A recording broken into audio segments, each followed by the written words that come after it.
محفل میلاد النبی صلی اللہ علیہ وسلم کی حقیقت کیا ہے، ضرورت کیا ہے اور تقاضے کیا ہیں، اس حوالے سے کچھ گزارشات عنوان گفتگو رہیں گی۔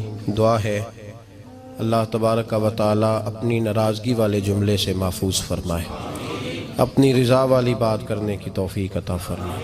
عزیز بھائیو، قرآن مجید فرقان حمید نے ارشاد فرمایا قل بفضل اللہ، اے محبوب آپ فرما دیں جب اللہ کا فضل ملے، وَبِرَحْمَتِهِ اور اس کی رحمت ملے، فَبِذَلِكَ فَلْيَفْرَحُوا تو انہیں چاہیے کہ خوشی کا اظہار کریں۔ سورہ یونس کی آیت نمبر 58 ہے۔ جب اللہ کا فضل اور اس کی رحمت ملے تو خوشی کا اظہار کرو، خوشی کا۔ اسلام مسرتوں کا دین ہے، خوشیوں کا دین ہے۔ نبی پاک سید عالم صلی اللہ تعالی علیہ وسلم کی مسکراہٹ کے اندر وہ حسن تھا کہ کائنات ساری حضور کی مسکراہٹ کی وجہ سے ہی مسکرا رہی ہے۔ حضرت جریر ابن عبداللہ رضی اللہ تعالیٰ عنہ حضور کے صحابی ہیں، وہ فرماتے ہیں کہ جب حضور مدینہ طیبہ تشریف لائے تو میں ملاقات کے لیے حاضر ہوا۔ پہلے دن میں حضور سے ملا تو نبی پاک مسکرا رہے تھے۔ پھر 10 سال میں حضور کو دیکھتا رہا، اور حضور کے وصال سے چند دن پہلے میری جو آخری ملاقات ہوئی تو اس میں بھی میں نے اپنے نبی کو مسکراتے ہی دیکھا ہے۔ اور فاضل بریلوی رحمۃ اللہ تعالی علیہ نے تو اس تخیل کا اور رنگ میں لیا ہے۔ وہ کہتے ہیں حضور کے مسکرانے سے ہی دنیا مسکراتی ہے۔ فرماتے ہیں جس کی تسکی سے روتے ہوئے ہنس پڑے۔ جب حضور ہلکا سا مسکراتے تھے تو رونے والوں کے دل بھی ٹھنڈے ہو جایا کرتے، غمزدہ لوگ مسکراتے تھے۔ حضور کی خوشیاں تقسیم کرتی تھی۔ نبی پاک صلی اللہ علیہ وسلم کا مسکرانا امت کے دلوں کو ٹھنڈا کرتا تھا۔ فرمایا جس کی تسکی سے روتے ہوئے ہنس پڑیں اس تبسم کی عادت پہ لاکھوں سلام۔ اور فرمایا یہ نہیں تھا کہ حضور بڑے تکلف سے مسکراتے تھے، حضور کی تو عادت تھی، اس تبسم کی عادت پہ لاکھوں سلام، مسکراتے رہنا، خوشی کا اظہار۔ اسلام بہت ساری چیزوں کا انسان کو پابند کرتا ہے، حدود و قیود میں رہنے کا حکم دیتا ہے۔ صحابہ کرام علیہم رضوان کے ہاں شادی کے موقع پر بارات لے کر کے جانے کا کوئی رواج نہیں تھا۔ حضرت عبد الرحمن ابن عوف رضی اللہ تعالیٰ عنہ جیسے مالدار لوگ بھی شادی کرتے ہیں تو نبی پاک کے بغیر بھی بارات چلی جاتی ہے۔ کوئی کانسیپٹ نہیں اس طرح کا کہ ڈھیروں بارات لے کے جائی جائے۔ حضرت عبد الرحمن ابن عوف کہتے ہیں میں حضور کی بارگاہ میں آیا تو سفید کپڑے پر پیلا زرد نشان تھا۔ حضور نے فرمایا کیا ہوا، یہ داغ کاہے کا؟ عرض کی حضور کل میں نے نکاح کیا تھا۔ تو محبوب نے جو ارشاد فرمایا اس میں فرمایا بڑی اچھی بات ہے، ولیمہ ضرور کرنا، چاہے ایک بکری ہی ذبح کرنا۔ بارات نہیں لے کے جائی جاتی تھی، ولیمے کا حکم دیا۔ اور بخاری میں نبی پاک نے یہ بھی فرمایا جب تمہیں کوئی ولیمے کی دعوت دے تو جایا کرو۔ اچھا، اب شادی کے موقع پر جو بارات لے کے جائی جاتی ہے تو اگرچہ حضور کی سنت نہیں، لیکن اسے ہم حرام نہیں کہتے، اسے ہم ناجائز نہیں کہتے۔ ہم نہیں کہتے کہ یہ تو نے غلط کیا، اگرچہ لے جانا حضور سے ثابت اس مروجہ انداز میں ثابت نہیں، اس طرح ہمارے ہاں جاتے ہیں، لیکن ہم پھر بھی اسے ناجائز۔ کسی صحابی نے اپنے بچے کی شادی پر اپنے گھر میں لائٹنگ نہیں کرائی، لیکن آپ کو دنیا کا کوئی عالم یہ فتویٰ نہیں دے سکتا کہ لائٹنگ کرانا حرام ہے۔ آپ شادی کے موقع پہ ساری گلی سجا لو، آپ ساری چھتوں پہ لائٹنگ کرا لو، کوئی آدمی یہ آپ کو فتویٰ نہیں دے سکتا کہ شادی کے موقع پر لائٹنگ کرانا جائز نہیں۔ کبھی سنا ہے آپ نے کسی سے؟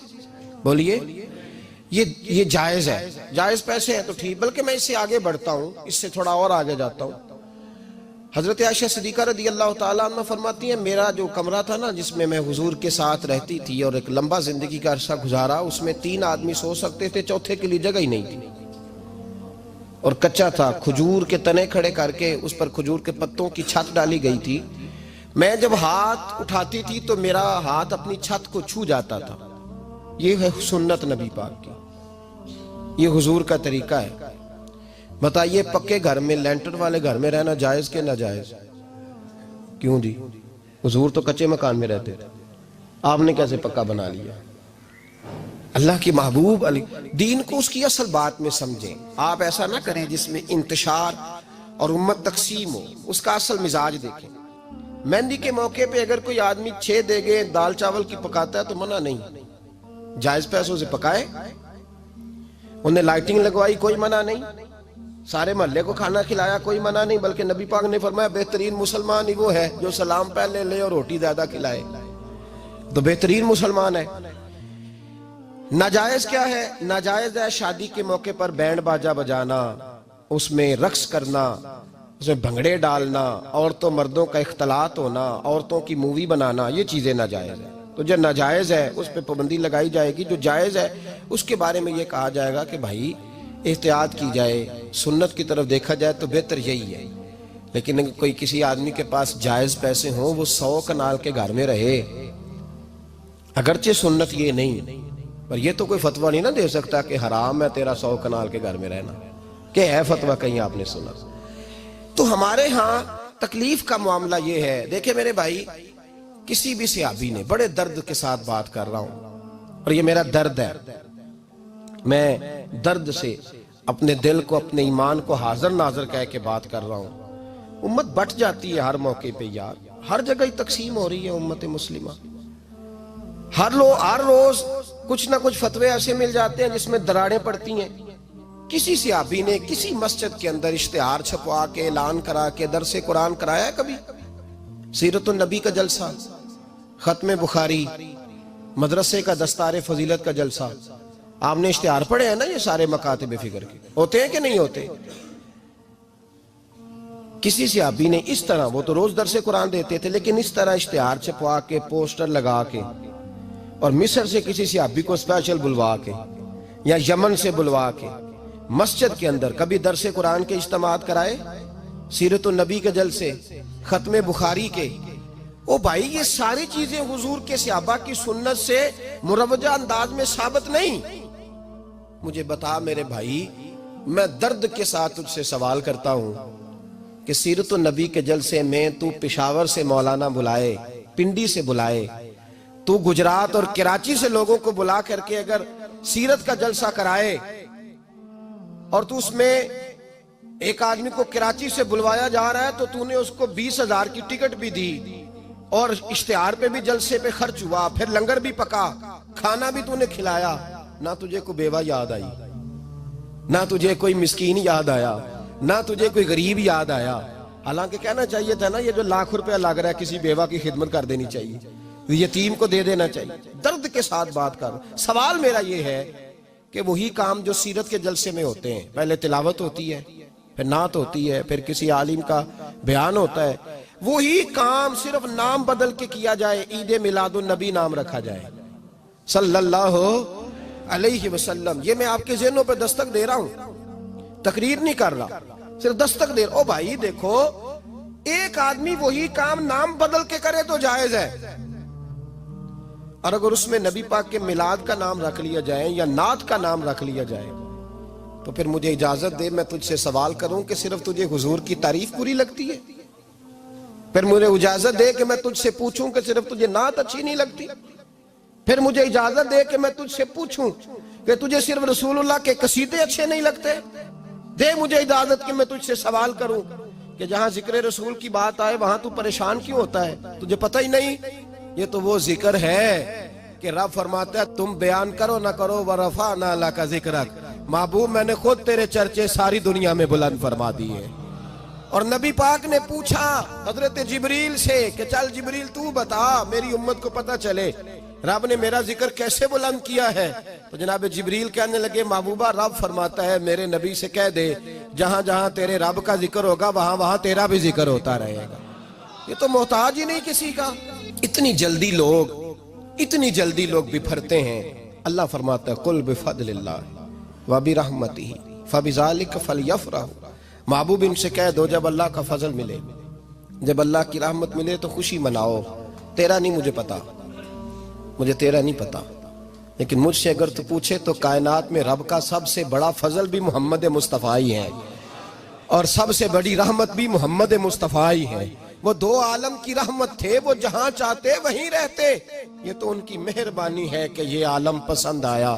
رب کریم نے تجھے آنکھ دی، دنیا دیکھی تو نے، رب کریم نے تجھے قوت دی، تو نے دنیا گھومی، اور پھر رب نے تجھے بیٹے دیے تو میٹھا میوہ، اور بیٹیاں دی تو تیرے لیے باعث کرم، تیری چھاتی پہ بچے چڑھے تو تو نے کہا سب سے بڑی نعمت یہی ہے کہ مالک کہتا ہے تو میرا بندہ تھا، میں نے دینا ہی تھا، تو نے دیا، احسان نہیں جتلایا، لیکن جب اپنا نبی دیا تو کہا میں نے بڑا احسان کیا تم پہ۔ لَقَدْ مَنَّ اللَّهُ عَلَى الْمُؤْمِنِينَ إِذْ بَعَثَ فِيهِمْ رَسُولًا، میں نے تم پر احسان کیا ہے۔ کون دیتا ہے کسی کو محبوب اپنا؟ نہ جانے رب نے یہ کیسے گوارا کیا۔ لَقَدْ مَنَّ اللَّهُ عَلَى الْمُؤْمِنِينَ إِذْ بَعَثَ فِيهِمْ رَسُولًا، اتنا بڑا فضل، اتنا بڑا فضل، فضل بھی حضور۔ اور جب بات رحمت کی آئی تو فرمایا مومنوں صرف تمہیں ہی نہیں، عیسائیوں، یہودیوں، سکھوں، دنیا میں جتنی مخلوق ہے، حتیٰ کہ جانور بھی، حتیٰ کہ چونٹیاں، نباتات، جمادات، ہر چیز، یا اللہ تو نے کیا دیا؟ فرمایا وما ارسلناک الا رحمتا للعالمین، میں جس کا رب ہوں ان سب کے لیے میں نے اپنے نبی کو رحمت بنا کے بھیج دیا ہے۔ بیٹے کے آنے پہ تو مٹھائی بانٹتا ہے، میلاد والے دن تو لائٹیں بند کر لیتا ہے، بیٹے کے آنے پر تو حلوائی بٹھاتا ہے، اور نبی پاک کے نام کی لائٹیں لگی ہوں تو پریشان ہوتا ہے۔ ہم سے کبھی پوچھ تجھے بتائیں، بس نہیں چلتا، ورنہ تاڑے توڑ کے چھتوں پہ لگا دیں۔ بس نہیں چلتا، فرشتوں کو بھی کہیں آؤ ہمارے ساتھ شامل ہو جاؤ، آمد مصطفیٰ مرحبا مرحبا کا نعرہ لگانا ہے، ہمارا بس نہیں چلتا، ورنہ دنیا کی ساری نعمتیں بچھا دیں اور لوگوں کو بتلائیں کہ اصل تو خوشی منانے کا دن ہی آج ہے جب اللہ نے ہمیں اپنا پیارا رسول عطا فرمایا ہے۔ اور ہمارے امام تو کہتا ہے میلاد نہ کر، ہمارے امام نے تو کہا حشر تک ڈالیں گے ہم، حشر تک، یہ 2-4 دن کا تو پروگرام ہی نہیں ہمارا، حشر تک ڈالیں گے ہم پیدائش مولا کی دھوم، اور مثل فارس نجد کے کلے گراتے جائیں گے، خاک ہو جائیں عدو جل کر مگر ہم تو رضا، دم میں جب تک دم ہے ذکر ان کا سناتے جائیں گے۔ ہمارا تو 1-2 دن کا پروگرام ہی نہیں۔ اور پھر سنو کتنی بڑی نعمت ہے۔ حضرت عباس سے کسی نے کہا تھا اللہ کی سب سے بڑی نعمت، تو بخاری اٹھانا، فرمانے لگے محمد نعمت اللہ، بخاری ہے بخاری، فرمایا محمد اللہ کی سب سے بڑی نعمت ہے، صلی اللہ، یہ سب سے